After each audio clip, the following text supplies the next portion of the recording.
Big news is happening, guys, almost every single day. And since this is the awareness revolution, I want to keep you updated as we go along. So I did a video before Trump was going to release the JFK files. So I figured I might as well do a follow-up. Now, just real quick, Trump didn't release all the files. So he's receiving some criticism, rightly so. But he did release most of the files, and what was released has included enough bombshells to shock most people.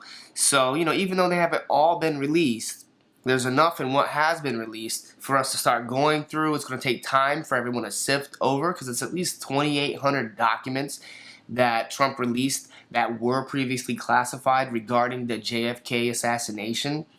And I'm going to do a few videos to expose what has been found already in these documents, and who knows what else will be uncovered. On top of that, there's probably going to be a lot more that's uncovered, and it's so shocking what's been uncovered and what's been released already that we know of. So just imagine what they could be hiding in the files that they're waiting to be released. Now, as of yet, the other files that haven't been released are scheduled to be released in 6 months. So hopefully that they will, and hopefully there's no other thing holding us back when that time comes. But I think what they're doing is he doesn't want to release. He agreed not to release, by CIA pressure, agreed not to release documents that involve people who are still living. So that pretty much means George Bush Sr. And some of what's been released already kind of looks a little suspicious on his part. Maybe George Bush Sr. had something to do with Kennedy's assassination. So that's another story. I'm going to do more videos, so stay tuned. And this video, I'm going to be talking about Hitler. This isn't even related to the JFK files. They're in the JFK files, but it has nothing to do with JFK, which is really interesting. Now, the conspiracy theorists have been saying that Hitler didn't die when they said he did. They've been saying that for a while, even saying that there's evidence of him being in South America. And now that these documents have been declassified, they're basically saying what the conspiracy theorists have been saying all along. Not only about the JFK assassination, but about Hitler faking his death and escaping to South America. So I'm going to be covering that in the video. This is huge news. I don't think Hitler died. I've been saying that for years. I don't think he died when they say he did. And in the next few minutes, I'm going to show why. So look at this photo right here. You see that this photo was taken, and the guy looks like Hitler. Very well could have been Hitler. The photo was taken after Hitler supposedly died. This isn't the only piece of evidence, but it is evidence, so I'm pointing it out. So basically, like, the way that it's being, the story is being portrayed is that the CIA was aware of a rumor. So basically, the CIA, an informant within the CIA had a trusted source, a trusted friend living in Venezuela, who gave the CIA informant word that Hitler was still alive. I think he's the same one that provided this photo. And basically, the CIA didn't really take it very serious. They didn't want to waste their time, waste their efforts trying to hunt down their enemy, because they just assumed that he was dead. But, that's questionable. First of all, let me explain why they should have been a lot more skeptical of his death, even back then. And knowing what we know now, we should be way, way, way more skeptical of his death. Now, just to be upfront, we don't know 100% for sure, based off what was declassified, that he was alive. But I'm going to present to you why I think he didn't die when they said he died in 1945, and you can decide for yourself. So no one really saw him dead. Supposedly he killed himself, he took cyanide pill, shot himself and his wife. But and then, you know, basically his boy burned him, as, you know, burned the body as his request. So really all we had was like the remains, and most of the remains were disregarded. They were discarded. But a few of the remains, like his skull and his jawbone, were kept by the Russians. But, you know, again, this was 1945. They didn't have DNA tests back then. Recently, the skull that was supposed to be Hitler's skull was tested, and they found that the skull was from a woman. All right, you know, so maybe they got the skull mixed up or whatever. What does this mean? But the thing is this skull had a bullet hole in the skull. So, you know, it appears they were trying to cover it up. They wanted this skull to look like it was Hitler, so they had a skull with a bullet hole in it. But recent DNA tests were done and found it was the skull of a woman. This is not the remains of Hitler. So we have no evidence that Hitler died in 1945 in the bunker. Hitler, as bad of a person that he was, he wasn't dumb. You know, the Germans, you know, they were pretty smart. The Nazis had, you know, a lot of technology. They you know, they were capable of faking his death. All right. So let's just look at this story real quick.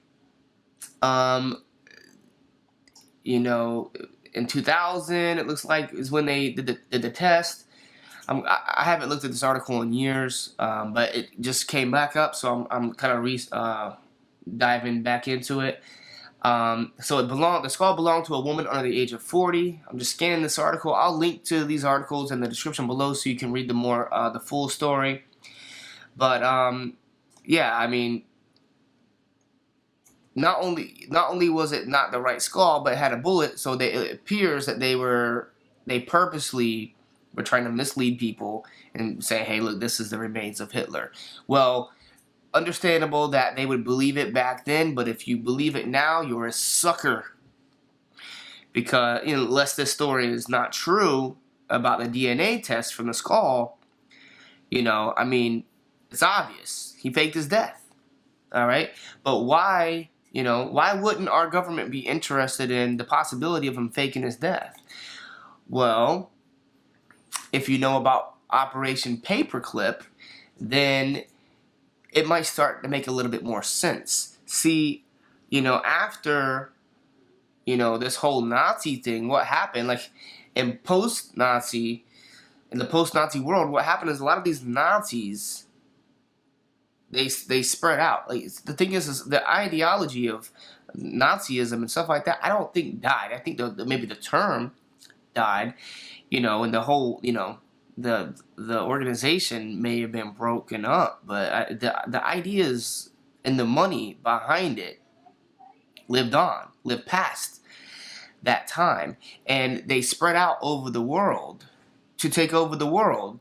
And one of the many places that they spread out to was the U.S. secretly under a program known as Operation Paperclip. You know, that's how, like, Werner von Braun, you know, got, even right here, I'm just looking at it right now, he basically came from the Nazi party and, you know, got involved with NASA. So that's where NASA comes from.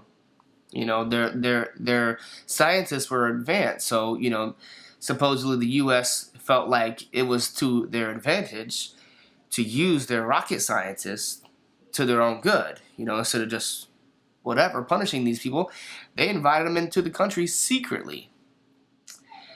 So, you know, that puts the whole thing in question. Our government,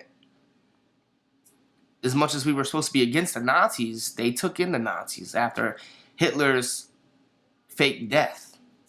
Another thing to beware of is that Prescott Bush, basically George Bush's grandfather, amongst other people, funded Hitler. See, Hitler didn't have the money. Hitler had an idea, you know, that Hitler was the face, the puppet of the movement.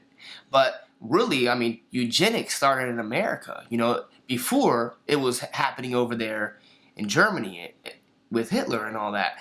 So, you know, it was rumored before, but recently it was found and documented, you know, based on newly found information from the National Archives, that Prescott Bush was a director of a company that was basically financing the Nazis. So, you know, we have eugenics starting in America before the Nazis, and we have people within our country funding the Nazis. So, and then after Hitler faked his death, probably faked his death, you know, we started welcoming Nazis over here. So, you know, as much as we as a country pretend to hate the whole Nazi thing, we seem to be pretty connected to it, and a lot more connected than what most people realize. So this is the awareness revolution. This information is coming forward. The world is changing right before our eyes, and I think these JFK documents are a catalyst in this whole process, and will finally start to help the average person think outside the box, because they're going to realize, like, wow, maybe we weren't told the whole story about history. Maybe we were actually lied to. Maybe we were lied to by the very people who we trust, who we damn near worship.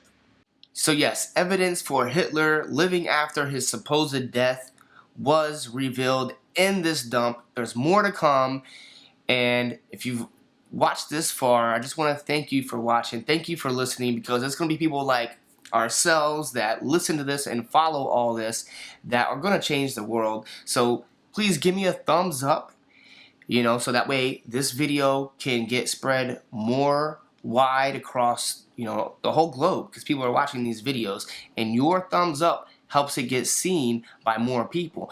Let me know in the comments below if you already knew about this, what you think about it, if you have any other, you know, things to add, and you know, let me know if the mainstream media is covering this. I mean, I know I've seen some articles online. I don't watch the media, so let me know, you know, if they're covering it, how they're spinning it, because there's a lot of bombshells that's coming out in these documents, and I don't think the media is gonna report on them adequately. So therefore, I'm gonna do it, because somebody's got to do it.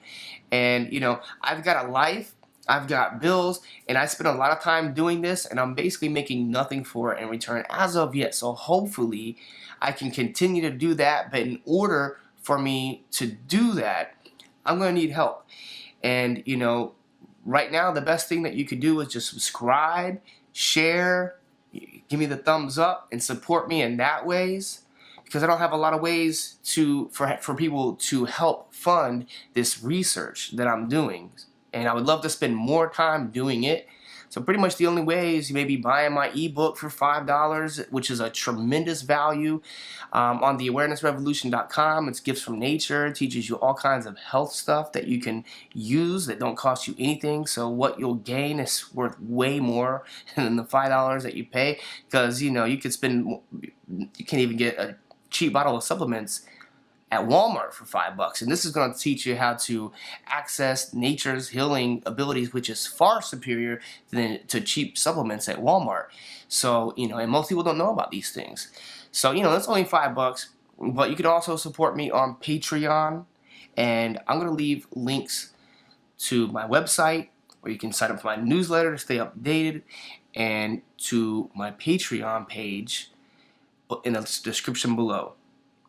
So if you want to check those out, I would greatly appreciate it. But if nothing else, give me that thumbs up and hit that subscribe button, and have yourself a wonderful day.